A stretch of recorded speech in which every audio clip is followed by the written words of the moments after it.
I was watching this documentary on a wildlife sanctuary where they rescued elephants. I know, it's the things you watch. But the guide shared something that struck with me ever since. When baby elephants are trained, they tied a stake to the ground with a rope. So the baby elephant pulls and it pulls, but it can't break free. Eventually it stops trying. But the heartbreaking part is when that elephant grows up, strong enough to uproot an entire tree, it still believes that the stake is holding in its place. Not because it can't break free, but because it's learned long ago that trying, absolutely useless. But so it never questions the limitation again. I've been thinking about that elephant quite a bit lately. Like all of the invisible stakes that we're tied to. The unwritten rules that we follow without question. Rules that we've absorbed so long ago, we don't even remember when they were planted in our minds. You know, ones like, don't stand out too much. Success looks like this, not that. Good people always say yes. Or, this is just how things are done. Oh my word, come on. Last week, I actually caught myself following one of these invisible rules. A friend had invited me over for dinner when, without even thinking, I thought, I should bring a bottle of wine. A completely normal gesture, but what struck me was how anxious I was about it. I know, right? I worried about picking the right wine. I used to be a wine director back in the days of waiting tables, so I know a decent bit about wine. But something was like, don't get it too cheap, but don't be too expensive. Something that wouldn't make me seem out of touch or overly extravagant, right? Have you been there with this? So I stood in the wine aisle, like frozen with stress over this choice that in reality didn't really matter as much as I had made it out to be. And then it hit me. Where did this rule come from? Like, who decided wine was that expected gift anyway? But why did I believe that my selection would somehow reflect my worth as a person, or even a friend, to be honest? It was a small moment, but it showed me something so much bigger. How many of my choices, significant or trivial, are guided by rules I never agreed to begin with? These unwritten rules, they shape more than just niceties. They influence our biggest life decisions, our sense of possibility, and sometimes even our identity, right? They create these invisible fences that keep us circling in familiar territory while entire landscapes are available to us. So today, I want to talk about identifying these unwritten rules and, more importantly, how we can begin to question them, bend them, or even break free from them entirely.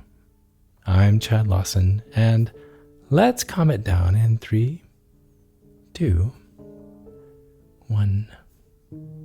Think about your life right now, the way that you spend your time. How much is it truly your choice? And how much is dictated by these unspoken scripts that you never wrote? We absorb these rules from everywhere, right?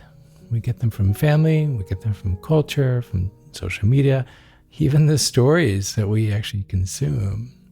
And they're powerful because they rarely are stated outright. You know what I mean? Like instead, they operate like background noise. They're subtle, they're constant, and they're never questioned. Some of these rules, they may have served a purpose at one time, right? Maybe your people-pleasing tendencies, they kept the peace in a really stressed and volatile home. Or maybe following the conventional path just felt safer in a really unpredictable world. But here's the real question. Are you ready? Are these rules still serving you now? Or are you like that elephant that's being held back by something that you could easily uproot if you just remembered your own strength? Are these rules still serving you now? Here, I want to do a quick little exercise together, okay? Gentle breath in and out. Think of a recent decision that you made. Could be anything from what you wore today to a major life choice, right? Just think of a decision that you've made. Now ask yourself, why did I make this choice? Was it because it truly aligned with my values and my desires? Maybe, perhaps so. Or was it because I was following an unwritten rule about what I should do, quote unquote? I had a realization about this recently, to give you an example. For years, I forced myself to stay up late to create music. I was convinced that real artists were night owls, right? I mean, that's the myth anyway. We are the tortured geniuses working by candlelight, fueled by insomnia and caffeine. But when I finally questioned that ideology, that belief, I discovered that my most creative hours are actually first thing in the morning, before the emails, before the distractions, before the world gets noisy. And when I embraced that, everything changed. My work improved. I was happier. I was rested. I had been forcing myself into a creative process that worked for others, but was just completely wrong for me. How long did that take for me to realize? So what might happen if you questioned one of those unwritten rules in your own life? Well, the tricky thing is, these rules are so deeply embedded that a lot of times we don't even recognize them, that they just feel like reality. So the first step in breaking free is creating awareness. Start noticing when the word should appears in your thoughts. I should be further along in my career. That's one that we say a lot to ourselves. I should want to have kids, right? I should be more disciplined. That word should is often a red flag, right? Pointing to an unwritten rule. It's a neon light, right? So then get curious. Where did this neon light, this red flag, this rule, where did it come from? Is it a family expectation? Is it a message from social media? Is it a cultural norm that you've just never questioned? But when we can identify the source, we can loosen the rule's grip that's so tied around us. So next I want you to ask yourself, is this rule true? Is this rule actually helping me live the life that I want to live? Because not all unwritten rules are harmful. Some provide some valuable structure, right? There's a reason for them that makes sense. But the goal isn't to discard every guideline, but to really just be conscious, right? To choose which ones deserve your attention, right? And one of the most limiting unwritten rules many of us follow is that we should always prioritize other things, someone else's comfort for our own truth. Have you ever thought about that? One of the most limiting unwritten rules that many of us follow is that we should always prioritize someone else's comfort over our own truth. I spent most of my life as a chronic people pleaser, saying yes when I meant to say no, agreeing when I disagreed, just to avoid conflict at all costs, right? So last year, I decided to experiment with this, decided to experiment with creating clear boundaries. So the very first few times I said no, I physically felt ill, like heart racing, palms sweating. I was convinced I was ruining a relationship, a friendship. But you know what actually happened? Most people respected the boundary. Some were a little disappointed, right? I mean, it's to be normal, but they moved on. And the relationships that couldn't survive my honest no, they probably weren't healthy to begin with. So breaking free from unwritten rules, it's not about rebellion for its own sake. It's not. It's about reclaiming your own right to make intentional choices rather than living on autopilot. Because sometimes freedom comes from questioning rules that are so ingrained that we don't even see them. Like the idea of success, how it has to look a certain way, or that some emotions are unacceptable. Why is that? Or that our worth is tied to how productive we are. I have a friend who actually left a prestigious, high-paying career that made him miserable, right? And he went on to start this small, quirky business. I've never seen him happier, right? To everybody else, they look out and they're like, that's a complete failure. He's stepping off the ladder of success. But to him, it was freedom. Freedom from a rule that had been crushing his spirit. So, this week, here is your invitation. I want you to identify one unwritten rule that might be limiting you.